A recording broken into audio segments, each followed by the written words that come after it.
For the second part of this video, we will be talking about dipole-dipole forces. Dipole-dipole forces occur when there are two polar molecules. Polar molecules are defined by the electronegativity differences within them. For example, FCH3 is polar because fluorine takes more electrons than carbon does, and carbon takes electrons from the hydrogen, creating a pole of positive and a pole of negative. The dipole-dipole interaction occurs when there is a second molecule introduced. Same molecule. The poles on either one bond to each other because positive attracts negative. The positive pole attracts to the negative pole, and there's just quite a strong attraction between the two.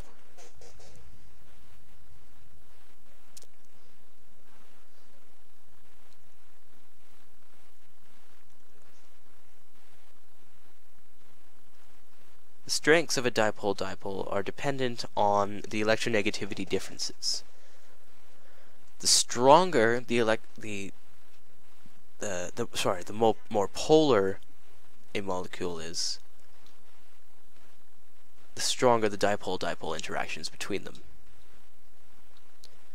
So the greater electronegativity difference, the greater the pole is, and therefore the stronger the interaction between the two.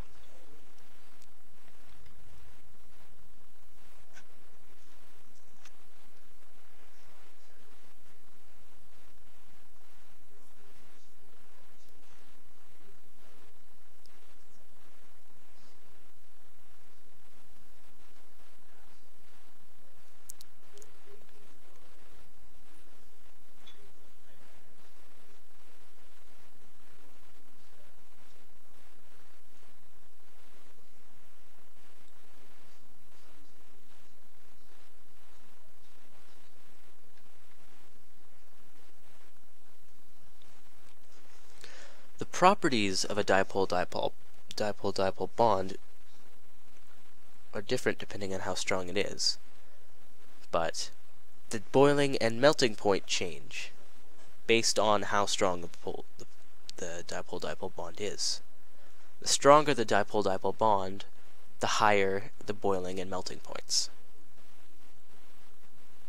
The presence of dipole-dipole bonds is also enough to increase the boiling and melting point, considering the fact that dipole-dipole is stronger than London dispersion.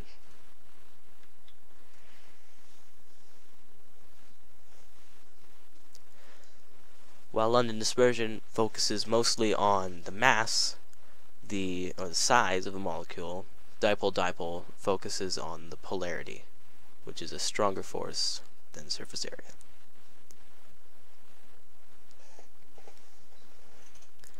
The other property is its solubility. This can be remembered as like dissolves like. A polar molecule will dissolve, or a polar substance will dissolve another polar substance, and a nonpolar substance will dissolve another nonpolar substance. However, a polar substance will not dissolve a nonpolar, and a nonpolar will not dissolve a polar.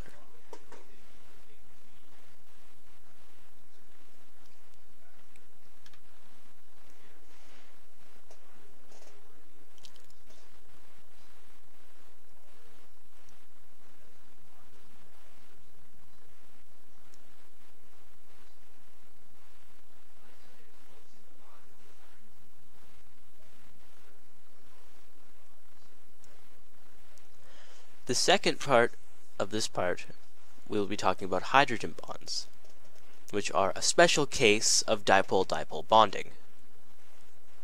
This means that the hydrogen bond only occurs after a dipole-dipole bond has been made.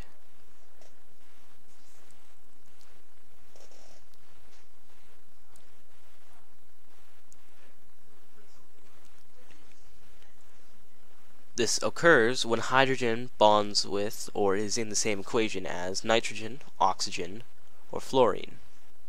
However, fluorine has to be alone with hydrogen for it to be considered a hydrogen bond.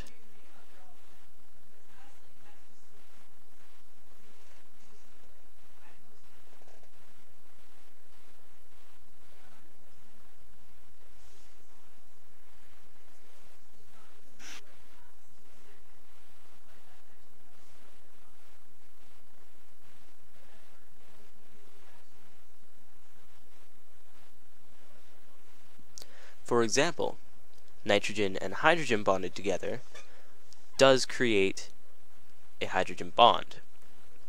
Hydrogen bonded to a carbon bonded to a fluorine does not create a hydrogen bond. This is because there is a carbon in the same equation with a fluorine. Therefore, the hydrogen and the hydrogen bond does not exist because hydrogen is not alone with fluorine.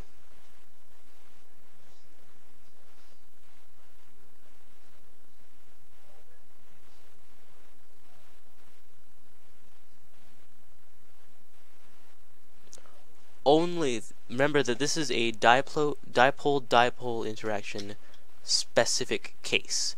This only occurs after a dipole-dipole interaction has occurred. This means that you need to check for a dipole-dipole interaction before you can check for a hydrogen bonding.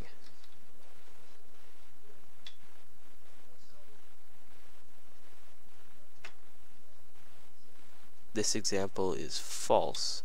However, the idea still holds true that if you bonded a hydrogen and a hydrogen together, well, actually, no, that doesn't even work. If you bonded something together that was not polar and then tried to create a hydrogen bond out of it, it would not work. The only forces that would be acting on it would be the London dispersion forces. Strength of a hydrogen bond is dependent on how many hydrogen bonds can be made. More hydrogen bonds is equal to a stronger bond.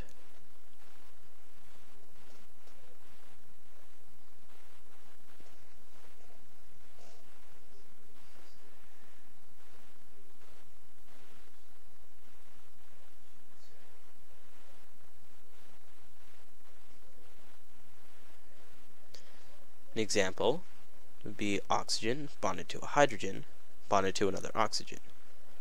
This has two opportunities for a hydrogen bond. Therefore, it is stronger than simply an oxygen bonded to a hydrogen.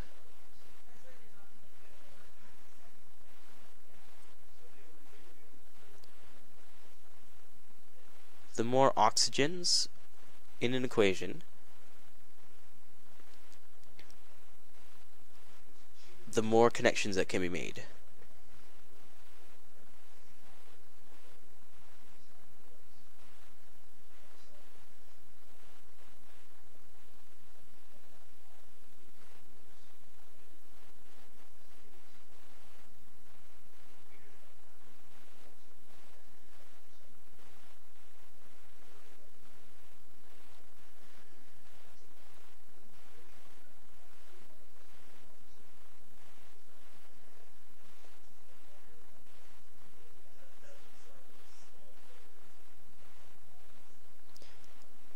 The idea of relative strengths of bonds is all about which bond is stronger than the other. At the base of the line, or timeline, London dispersion has the least strength. Dipole-dipole has stronger than that, but is still weaker than a hydrogen bond. Hydrogen bonds are weaker or stronger than dipole-dipole, but are weaker than ionic bonds. And ionic bonds are strong, but not as strong as covalent bonds. Dipole or London dispersion is at the bottom of the list, being the weakest, and covalent bonds are the strongest. Hardest to break are the covalent, and the easiest to break are the London dispersion bonds.